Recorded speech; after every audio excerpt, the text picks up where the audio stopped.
I would like to debate Ben Shapiro and Israel and the current definition of anti-Semitism. Sure, Candace, I texted you on February 29th offering this very thing. You debated Destiny on his show without a moderator or name drop. The dude literally got on a plane to go debate Destiny the streamer as moderated by Lex Friedman 2 months ago. Wait, am I allowed to say anything? She will debate any single person. She'll go out there and do it, right? Ben Shapiro is debating college kids. Yeah. Let's just be honest, right? I would like to debate Ben Shapiro and Israel and the current definition of anti-Semitism. Can somebody make that happen? Then apparently Ben responded. Sure, Candace, I texted you on February 29th offering this very thing. Let's do it on my show this Monday at 5 p.m. at our studio in Nashville, 90 minutes live streamed.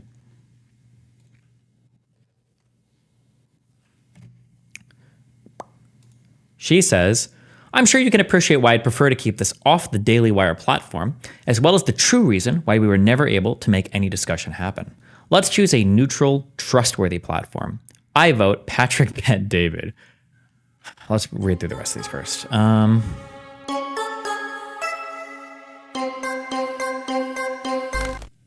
Candace, I can see why you'd want to hide behind a moderator, particularly one who said we should rename our company the Daily Jewish Wire just yesterday. Okay, good job. The Daniel reply. What is the Daniel reply? Hold on, I wasn't reading the replies. Yes, a debate on this special type of racism, unique to only one particular race, must be deconstructed and debunked. Okay. Candace, I can see why you'd want to hide behind a moderator, particularly one who said we should rename our company the Daily Jewish Wire just yesterday. No. One-on-one, Monday at 5 p.m.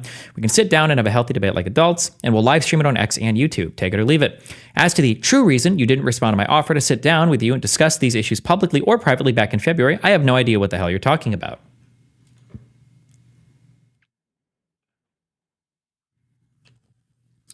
Here's context for the PBD thing. Ben and Candace, let me first start off by saying I am so happy the two of you guys are talking, as well as agreeing to do a sit down. Obviously, the detail is the challenge where we're going to figure out. Let me give you a couple things I want you to be thinking about. One, Ben, let me address your issue about what I said yesterday with the Daily Israeli Wire. I even said the Daily Jewish Wire. If you haven't watched the entire context of what I said, I'm going to put the link below. You can go watch the entire thing on what I said from the beginning to the end. I highly recommend you watch it. Secondly, why I think you have to know where my perspective is slightly different is I understand where you're coming from, because I lived in Iran as a kid from the day I was born till 10 years old, where we were bombed 167 times in one day. 500,000 people died, and I was a Christian kid living in a nation where 98% were Muslim. We were afraid to talk about what we were all about. So I feel the pain of people living in Israel, and I fully feel the pain of some of the folks who are Christian folks maybe living in Palestine that don't agree with what's going on with Hamas. I understand both sides, and that's why I understand what Candace is saying, and I also understand why you have the position that you have. Having said that, there's a couple things I want you to be thinking about. Number one, What? I'm sorry. How? What is anti-Semitism when you get bombed all the time? Or I don't understand how that connected at all. Did I just not understand that? I'm sorry. I have to re-listen. Beginning to the end, I highly recommend you watch it. Secondly, why I think you have to know where my perspective is slightly different is I understand where you're coming from, because I lived in Iran as a kid from the day I was born till 10 years old, where we were bombed 167 times in one day. 500,000 people died, and I was a Christian kid living in a nation where 98% were Muslim. We were afraid to talk about what we were all about. So I feel the pain of people living in Israel, and I fully feel the pain of some of the folks who are Christian folks maybe living in Palestine that don't agree with what's going on with Hamas. Okay. I think you just wanted to shoehorn that into there, but okay. I understand both sides, and that's why I understand what Candace is saying, and I also understand why you have the position that you have. Having said that, there's a couple things I want you to be thinking about. He's saying he was bombed like Israel's bombing Palestine. Yeah, but I think my guess is going to be when Ben Shapiro, is having like broader talks about like anti-Semitism, or especially when you're talking about people like Candace Owens, it's the weird like anti-Semitic conspiracy about everything. It's not actually like directly related to Israel-Palestine. Maybe the context for what they were arguing about was, though. But I know that Candace has a lot of weird kind of anti-Semitic shit, though, that's not really anything about Israel or Palestine. But maybe I just don't know the context. I'm not sure. Number one, you are Jewish. I think you're from Burbank, California, if I'm not mistaken. You got 4 kids. I'm Middle Eastern, Armenian, Assyrian, born in Iran. I went to Glendale, California. And then we have Candace, who I believe is from White Plains, New York, with 3 kids. We're all family folks, right? When we come down and sit down and have the conversation together. What has she said that's been anti-Semitic? She does like the weird thing about like Jews controlling society, or why is this Jewish man attacking me? It's just like the weird just asking questions about the Jews shit. I feel like she was heavily implying in tweets a month ago or 2 months ago that Jews created porn to destroy like white men in the West. She was like on that kick. She's just always been on like weird shit like that. We're in America today. So this is my proposal to you. If you're America first, we, Valuetainment, have agreed that if you want to do the sit down with us, a fair and balanced sit down, the moderating of the 2 of you, we will give $250,000 to Laken Riley's family because of what's happening today with illegal immigration. That's such a weird connection. Oh my God. Why would you even invoke? That's so weird. Okay. $250,000. Is this interview worth $250,000? Even if you got 10 million views on the video. Jesus. I wonder what other funnels they have for.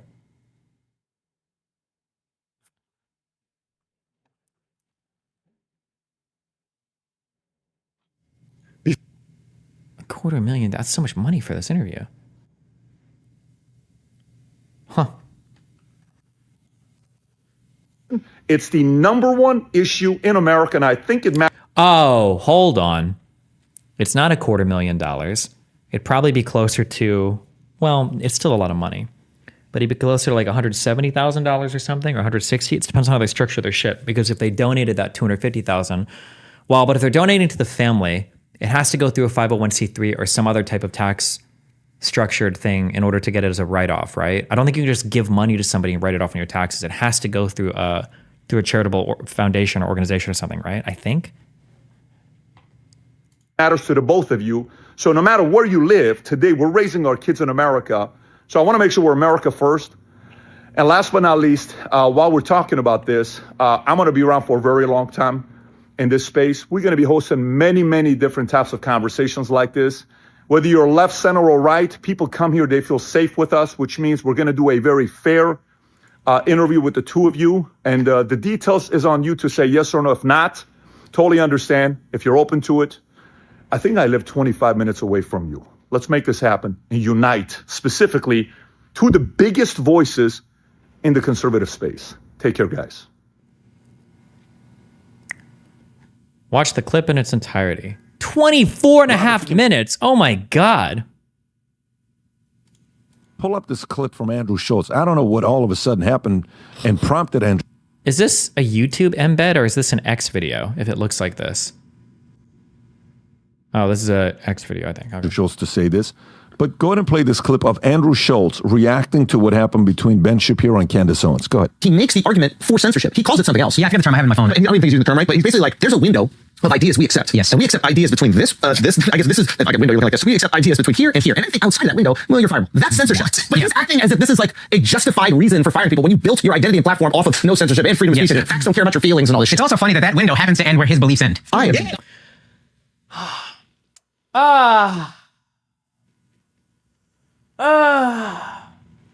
Andrew Schultz is completely fucking wrong, but I don't care.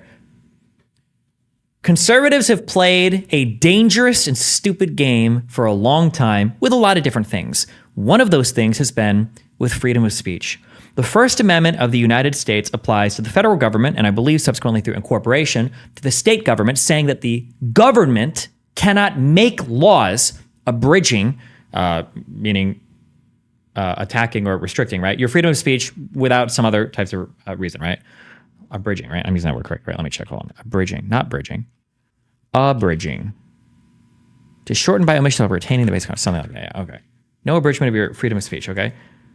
Republicans for a long time have been playing this stupid game of invoking the First Amendment, of invoking all of these freedom of speech principles in order to talk about like whether Twitter should ban somebody or whether Facebook bans an account. And the correct answer is no. The First Amendment doesn't apply to these companies because it's just they're private companies. Well, if anything, it applies to those companies that they have a right to choose what they want to platform, what they don't. You can't dictate to these people how they do that. However, the conservatives got so ass-mad by that answer that they started attacking Section 230, saying, well, hold on, no way. If you're going to ban people, that counts as moderating and editing and publishing, and now you're a publisher, so actually you do have to uphold these certain principles. And they went after it that way. I think that Republicans, for a long time, have engaged with this stupid idea of everything is freedom of speech. And all forms of hosting speech and paying people, all of this is freedom of speech. But the reality is the argument is correct on Ben's side that, hold on, just because I'm pro freedom of speech, and on Elon's side, by the way, just because I'm freedom of speech doesn't mean that I have to pay employees that I don't agree with at all. That's not freedom of speech. You're commanding me that I got to pay somebody that I completely disagree with in terms of media? That's ridiculous. Which is true. That is ridiculous. But conservatives have played so fast and loose for so long with the concept of the freedom of speech. This is your grave, okay? You've dug it, and now you're laying in it, right? You your specific personal belief. I just don't see. You can't have an opinion on your platform that is not pro a country that is not ours? Yeah. Wait a minute. It's crazy. So is the Daily Wire an American media platform or is it an Israeli media platform? This guy's cooking. If the rule is, I'm just saying, if the rule is, you can. Sure. So does that mean that CNN, MSNBC, the New York Times, the Washington Post, are those all Palestinian media platforms? Are those all, is it like Al CNN? Is it Al Jazeera BC? Like, I mean, come on. Bro. No, if the rule is, I'm just saying, if the rule is you cannot be critical, because he has no problem being very critical of America, critical of the left in America, left in half the country, you have no problem eviscerating half the country. Current power and party in power. But you can't criticize Israel as a country. It's just another country, unless you're saying, and you're clearly. I also don't like these retarded things like, oh, you can't even criticize that. It was, first of all, do we know why she was fired? And secondly, the issues don't have to do with her probably just being critical. It's the weird Jewish that she talks about. Who made porn? Like, it's always like when people are like, oh, you can't even question anything about the Holocaust. Of course you can. What do you mean? You probably have a ton of, we could probably do a whole 2 weeks of research on the Holocaust. I'm sure we could do that. It'd be fine. But there's a difference between being like, whenever somebody's like, I genuinely just have questions about the Holocaust. Really? For how long? I don't know. For like 4 or 5 months, I've had questions. Okay, well, what are your questions? Well, like, did 6 million really die? Well, I don't know. What do you think? I don't know. It seems like it's hard to track that many people dying. Oh, well, do you know how they did it? No. Do you know where that number comes from? No. Do you know what the records are like? No. Do you know like when most of them were killed? No. Do you know how they were killed? Gas chambers? All of them? Most of them? I don't know. Okay. If you have all these questions, and you've had all these questions for months, and you haven't done any research into it, seems like you don't have any questions at all. Seems like you're not actually curious. Seems like you don't actually give a fuck. You're just asking questions to spread a conspiracy. That's it. That's all you're doing. And this is every single person that has questions about the Holocaust. Motherfucker, Wikipedia is free, okay? The Google is free, all right? Libraries are free, right? Look up an article, check out a book, take an elective in college, fucking Jesus. Like, there's so many different ways to find the answers to your questions out there. How do you have no idea about any of these things that you've supposedly just been asking questions about for a year or 2 or 10? Like, here you are calling out Sneeko on that. You just don't understand what asking the question is like. Like, you understand you can do a lot of like damage by asking certain types of questions. Question is anti-Semitic. Okay, if I were to walk around and I were to ask, is that what you're saying? Are you saying asking a question is anti-Semitic? It can be part of it, yeah. If I were that's absolutely insane, and that's how free speech dies. If I were to walk around, questioning. No. You're the one killing freedom of speech, okay? Because you're not asking real questions. You're playing word games. Because if you were asking real questions, like how do they know how many Jews died, you wouldn't even ask me that. That's a Google search away. That's literally 2 minutes of reading. But you haven't even done that. So you're not really asking questions. You're making points and you're disguising those points with question marks. And that's why people are claiming it's anti-Semitic. Free speech dies not when we can't ask questions. It's when people pretend to ask questions and bad faith actors destroy the discourse. And we can't have free speech anymore. Yeah, that's you're assuming by me asking a question that I'm making a statement that's grossly exaggerated. That's never. But you are. Okay. I genuinely do you think that. Okay. Do you think that it's the case that maybe way more Jews died in the Holocaust? That's possible. Okay, what do you think is more likely? More Jews or less Jews? If Jewish people are using this story to drum up support for Israel and Jewish people, would they exaggerate it or would they underplay it? I don't think there's a way to know. Oh my God. I am not leaning on either side. Okay. All right, well, anything else you want to go over? You can kill me, bro.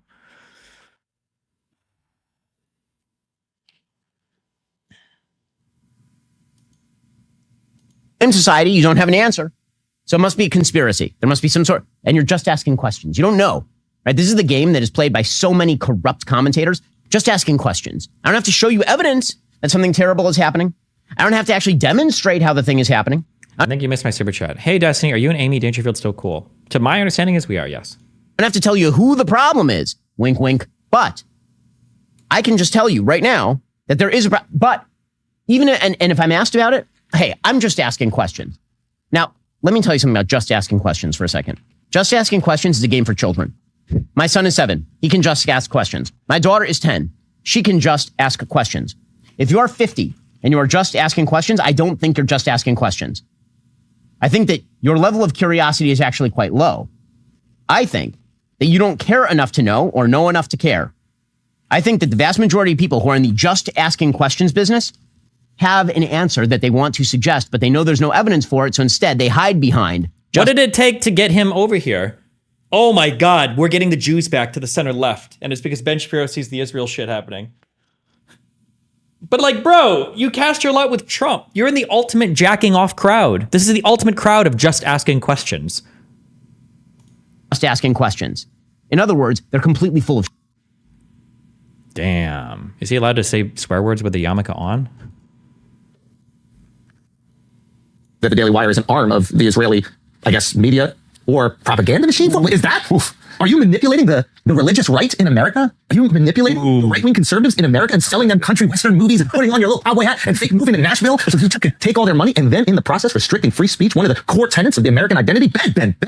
Benjamin. There's trouble in Paris. Context, Daily Wire's in Nashville, but he's in Florida. But yeah, what do you think about his points? I mean, it makes a valid point, right? And I sent Rob another video of Ben kind of contradicting himself, but he's 100% right. Like what? And by the way, that's what attracted me to Ben Shapiro in the first place. That dialogue, that everybody say what you want, do what you want. Facts don't care about your feelings. This is a place where you can say anything except that one topic. And we obviously know Ben is 1,000% Israel. We get it. It's no secret. They could do no wrong. Can we play this, Patrick? I sent Rob this. Did you know that the number 6 million is referenced in the Torah? Yeah, true. I think that the craziest example for a lot of exaggeration from the Holocaust stuff is that when Jews initially started telling the story of the Holocaust, they tried to say that it started in like 1902 or whatever, because they were like, yeah, we were Holocausted for 40 years. And I'm like, bro, isn't the same amount of time Moses wandered in the desert? And they're like, oh shit, he caught us. And then they changed it like 2 years. Like, come on, we're not falling for that one. This clip of Ben basically contradicting himself. We have literally tens of millions of people in the United States who are afraid that the cancel culture is coming up for them. And cancel culture does exist. Okay, so what this results in very, very often is corporations looking to cram down a particular viewpoint on you and then cancel you. When it comes to the host on the Daily Wire, obviously everyone's able to say what they want. But the reality is that there is an Overton window at the Daily Wire. There are polls out there that show that a vast majority of Americans in every single political group, including liberals, and then cancel you. When it comes to coming up for, we have. Hold on. I need to listen to these closely. 1 second. Can we play this, Patrick? I sent Rob this clip of Ben basically contradicting himself. We have literally tens of millions of people in the United States who are afraid that the cancel culture is coming up for them. And cancel culture does exist. Okay, so what this results in very, very often is corporations looking to cram down a particular viewpoint on you and then cancel you. When it comes to the hosts on the Daily Wire, obviously everyone is able to say what they want. But the reality is that there is an Overton window at the Daily Wire. There are polls out there that show that a vast majority of Americans in every single political group, including liberals, feel like they cannot say what they want to say in public because they're afraid that they are going to be canceled, fired, cast out of polite society. And then this actually happened to a socialist moron named Nathan Robinson. He got canceled from The Guardian. He got canceled from The Guardian because he had anti-Israel tweets. Okay, now I think he's an idiot. I think that his views on Israel are abhorrent, but I don't think that he can lose his columnist spot over at The Guardian. That's a different story, obviously, when it comes to any publisher. Any publisher gets to make decisions about what it wishes to purvey and not. He certainly would not. Basically, everything he said, he used to say. Now so he went against his word on basically everything that he said. Like this is like a childlike understanding of freedom of speech or cancel culture. Like cancel culture is when I call my boss the N-word and he fires me. Wow, some freedom of speech I have. Cancel culture is when I, start tweeting out that I think the Holocaust is fake and my Jewish boss fires me. Wow, nice freedom of speech there, guys. Wow, look, the First Amendment is dying every day, every single time. Yeah, so I posted pictures of my dick on my Facebook. Who cares? I'm fired now. Nice freedom of speech there, chief. Wow. Come on, this is like a childlike understanding. This is the guy that dodged the debate with me, by the way, and he's smart. He is smarter than I thought he was because he was smart to dodge that debate.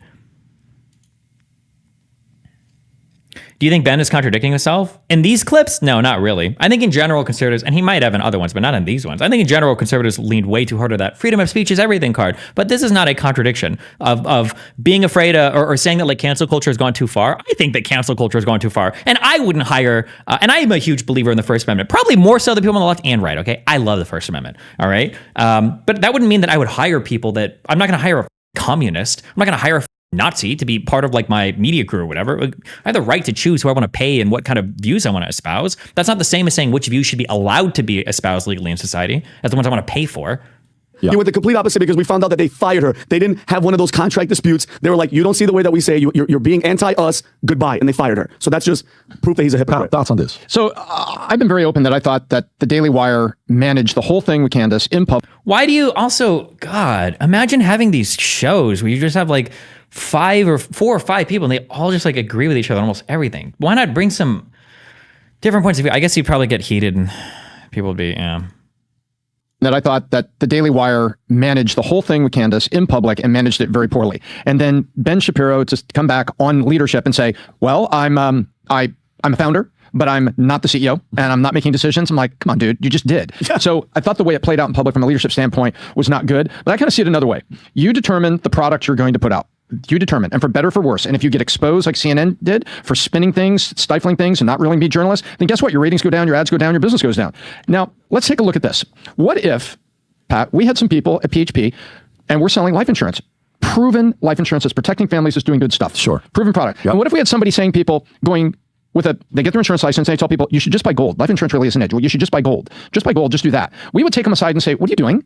You know what? We're here and we're training people and these are valid products. This is what we got. And you wouldn't be there. Vinny, if you had a car dealership and you were selling EVs and you would say, look, a Ford F-150 pickup with a diesel engine, a big F-250 with diesel, that's what you need to be hauling stuff around on your farm. You shouldn't be thinking about, EVs or something. You would be like, wait a minute, I hired you to sell EVs. So there is a part of it that the position of a company, you may not agree with it. You know what? If you're there and you're selling it, that's it. Okay. I thought how it played out with Candace was just bad. I want to give you, and I know where you're going with that, where, the product of the product, right? Be a product of the product. Like, for example, I remember when I bought cars from Jaime Godina, okay? And Jaime Godina sold me my Ford Focus and I believe the Expedition. When I was going broke, he got me a Ford Focus for $228 a month. Wow. If Jaime Godina, you guys can share this with him. I think he's at Nissan, right? I know Honda right now. He's going with Honda. Stud of a guy.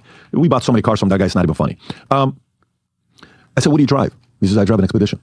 And I went to the back and I'm like, wow, you drive an Expedition? Absolutely. It's the best car to own. I do this with my family. I do this. I'm like, okay, so he worked at Ford and he drove a Ford. As a buyer, you respect that. Of course. You like that. I love that, right? I went to a country club the other day and they're selling me the membership. And then the person selling me the membership said, and I like the fact that this person was very honest with us. I said, so how often do you bring your family here? Oh, I never bring my family. I'm like, are you being serious? Oh, we never use the facility. I'm like, whoa, it's kind of weird. It's like saying, well, hey, do you, by the way, somebody may say, well, you work at Burger King, but you never eat the same food because you're there all the time. You got Chipotle, you don't eat okay, I can see. The Daily Wire did handle it bad though. Falling into the Crisis King trap kind of f***ed them.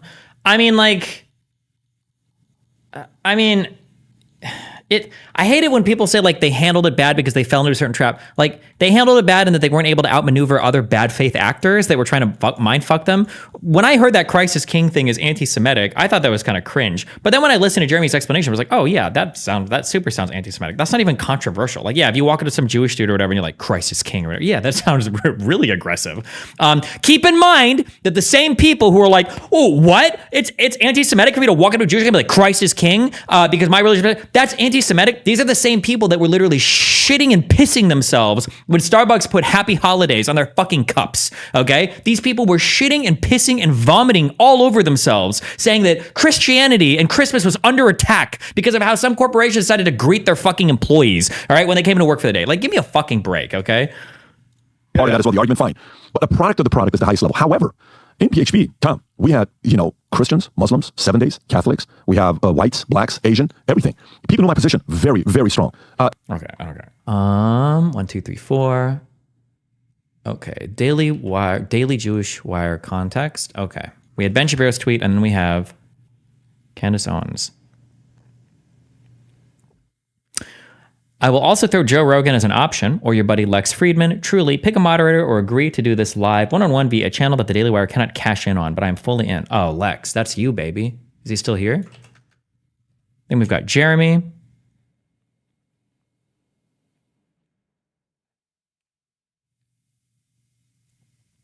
It may be anti-Semitic, but does it really matter? If I went up to a Muslim and said Aisha was 6, that would be Islamophobic, but not that bad, just aggressive. Wait, would that be Islamophobic? I think that's a different type of thing. I think the weird thing about Christianity and Judaism, oh, bro, I don't know enough about Jewish shit to know. But I think the weird thing about no. It would be like walking up to. I have a better example. Everything I was supposed to say. It would be like walking up to a I don't even know what you would say as an equivalence. It'd be like a non-Catholic walking up to a Catholic, a Protestant, walking up to a Catholic and saying like, so you worship Mary or something, or a Catholic walking up to a Protestant and saying like the Pope is the true connector to God or the fucking heir to Peter or some bullshit. I don't know, it would be something like that. It has to be religiously. It has to be something that the people believe, but is like believe differently in another religion to make it equivalent, right? Because the Christ is king thing, the difference is that like Jews don't think that Christ is king, right? Somebody said I skipped a tweet. I don't think I did. Okay, Jeremy. It's Sabbath, but I think Ben was clear. One-on-one, in person, Nashville, Monday, 5 p.m., live stream on X and YouTube. I'll add, there will be no ads on the video and no charge to watch it. No one cashes in. Well, come on, people are always gonna, I mean, you're getting publicity, right? You debated Destiny on a show without a moderator, name drop, without a moderator less than a month ago, and have debated plenty of people without a moderator on your own show. You asked for a debate. If you want it, come have it. Ooh.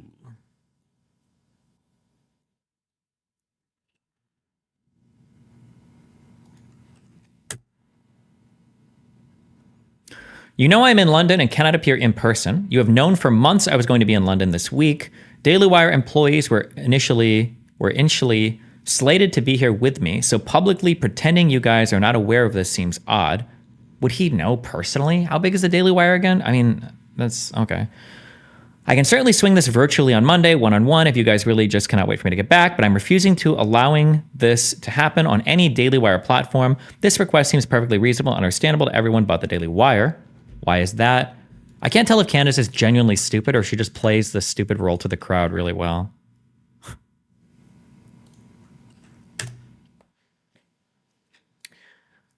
I don't know your international travel schedule, Candace. I know when you've wanted to talk to someone in the past, you've flown across the world to make it happen. You asked for debate, Ben agreed to a debate. You don't want it on a DW channel? Fine, we can live stream it to your channels. You don't want to shoot it at DW Studios? Fine, we'll run a studio in Nashville. You don't want a DW crew? Fine, we'll hire a local crew. You don't want Daily Wire to pay for it? Fine, you're rich. You can pay for it yourself.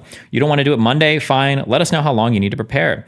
We will not agree to a moderator. No third party to put their finger on the scale. We will not agree to a virtual event or edited one, live, in person, one-on-one. The rest of this is just noise.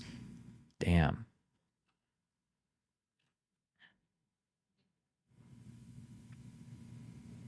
Ben is offline until Sunday. Apparently, he thinks people hide behind hosts, even though you just hosted his last debate. Hopefully, when he reemerges, he will reconsider, given you are friendly to him. I am fully game. Oh, this is in response to Lex Friedman saying he'll host it.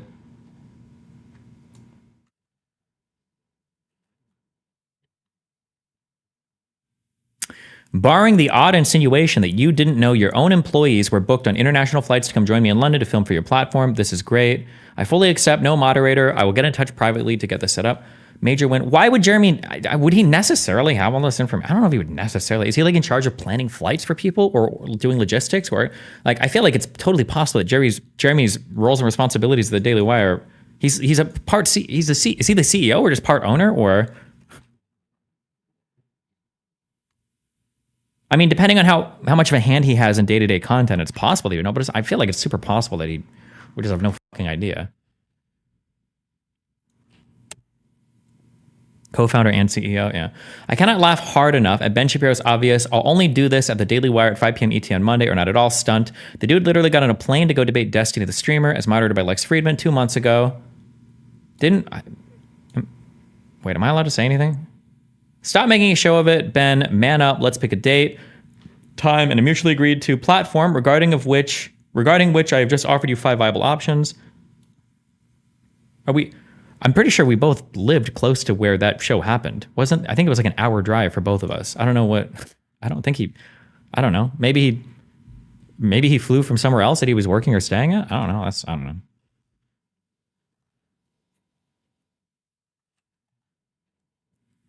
Name drop. Candace, I want to debate Ben Shapiro. Can anybody make that happen? Ben, yes, I can make that happen. Candace, not like that. Damn. What a wild ride. Tweeted both of them since they both debated you. You'd be willing to moderate. I don't think they'd accept me. I'd probably clearly more side with Ben over Candace in general because I would. Also because I sided technically with the Daily Wire over Steven Crowder shit. And I think Candace sided with... No, did she side with Steven Crowder? No, Candace sided against Crowder. I don't think... I'm trying to think of the divorce, her making fun of his chest heart condition. Was that part of the contract dispute or was that part of the divorce drama? It was both? It might have been both. Okay.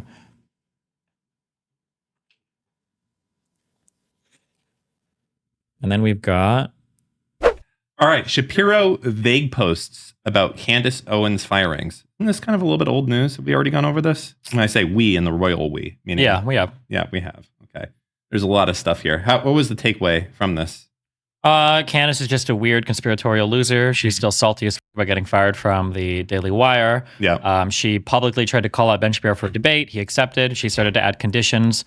And then the PBD studio is willing to pay $250,000 to host the debate.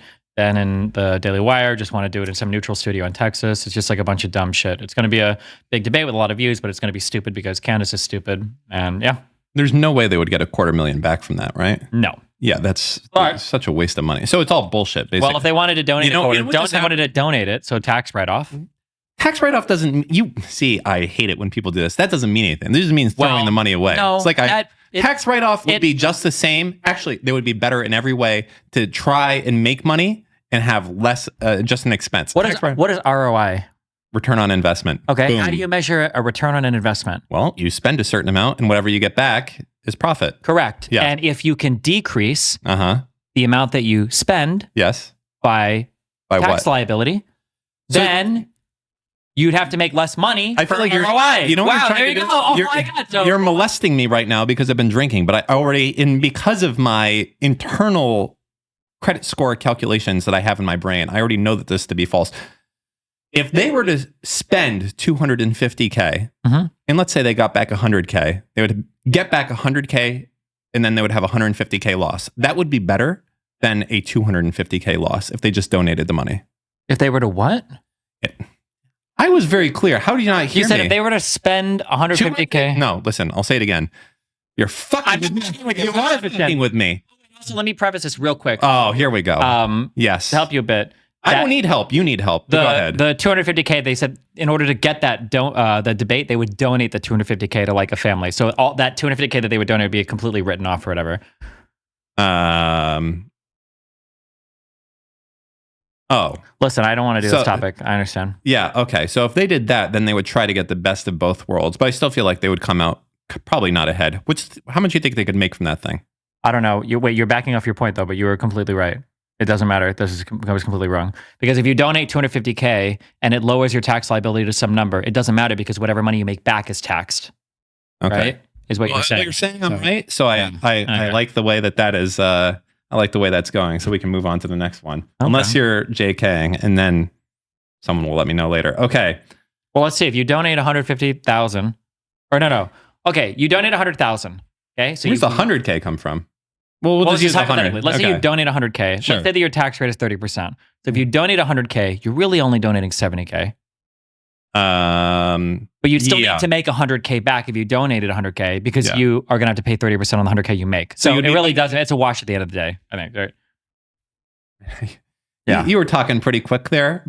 It's all a wash. I think it's always in every case better to make even $1 in profit and have a 99.99K loss than to just give away 100K. That's what I'm saying. Yeah, I'm saying like if you were to donate 100K and then earn 100K off the donated 100K, you're at that's why I said it's a wash. I feel like it's a wash. You've got the same amount of money you started. I'm gonna believe you. Okay, listen, you got it.